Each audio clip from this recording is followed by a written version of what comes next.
Hey everyone, welcome back to the channel, and today we're talking the new Michael Bay movie, Ambulance. So, let's talk.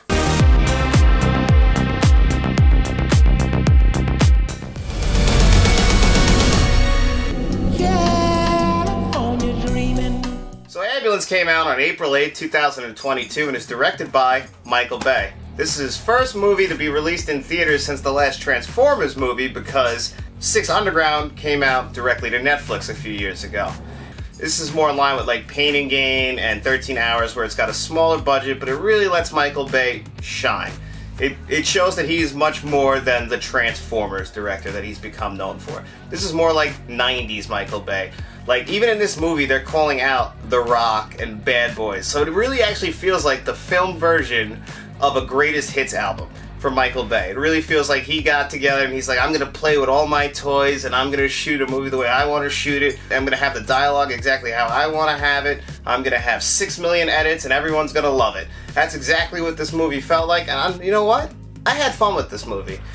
This is a movie that you just grab your popcorn, wherever theater you choose to go to, and you stuff your face, you drink down soda. It feels like a summer blockbuster. Even though it came out in April, this really had that blockbuster feel. I saw this in an IMAX theater, and this soundtrack was bumping. I was loving it. I felt even the actual soundtrack sounded like The Rock in points. I really felt like I was watching The Rock. Like, I felt like that's what Michael Bay was most inspired by, were his own movies, which is crazy because it was really felt like that. I had a lot of fun with this, and it's just a fun time at the theater. That's what this movie was meant to be.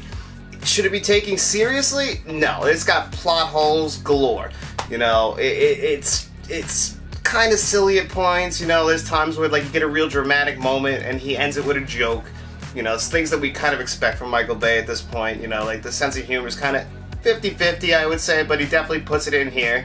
What I really liked about this movie, and I think really stole the show, is Jake Gyllenhaal. Jake Gyllenhaal, I felt like was doing his version of Cyrus the Virus from Con Air. He is clearly having the time of his life. I've never seen this gear from Jake Gyllenhaal. He's just playing an over-the-top action villain. I never thought I would see Jake Gyllenhaal do this. I mean, he's a great actor, but it looked like he just said, I'm gonna go have fun. Michael Bay's having fun. They got abdul-mateen II. He's having a good time. Even though he had to play more of the straight role to Jake Gyllenhaal's over-the-top chewing scenery role, he still really had a good role too. And that also brings me to Eiza Gonzalez, whose character I really feel like played the emotional beat of the movie. She was great. They actually showed her in the opening scene as she's a paramedic, and she's working with a rookie on their first day in the opening scene, and they saved this little girl's life.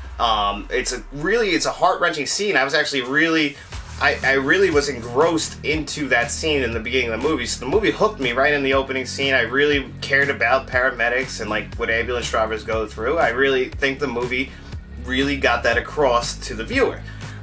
Then from there, they get right into the Michael Bay jokes and plot setup. Like there's a lot of cliches in this movie. It's a Michael Bay movie still, but it really feels a lot more focused and like that Michael Bay put his heart into it, and less like a paycheck movie like the Transformers movies seem to taper off to.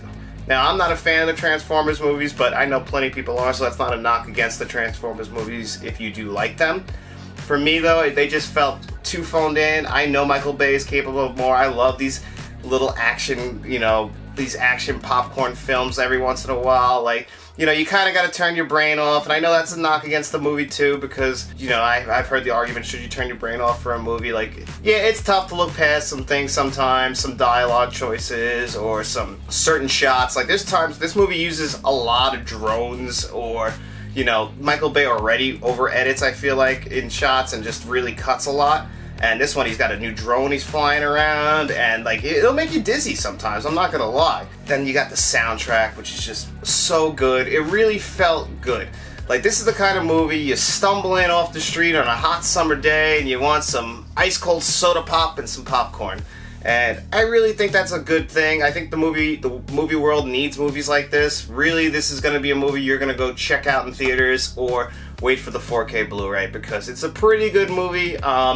It's not going to win any awards for anybody, but again, definitely stay for the Jake Gyllenhaal performance. It really definitely steals the show as far as acting goes, and you know, as overall, I really did enjoy this movie, so I'd probably give this movie a pretty solid 7 out of 10. You know, I would say go out, go see this movie if you can. I think it'll definitely be worth your time. And as always, guys, make sure you like, share, and subscribe, and tell all your friends.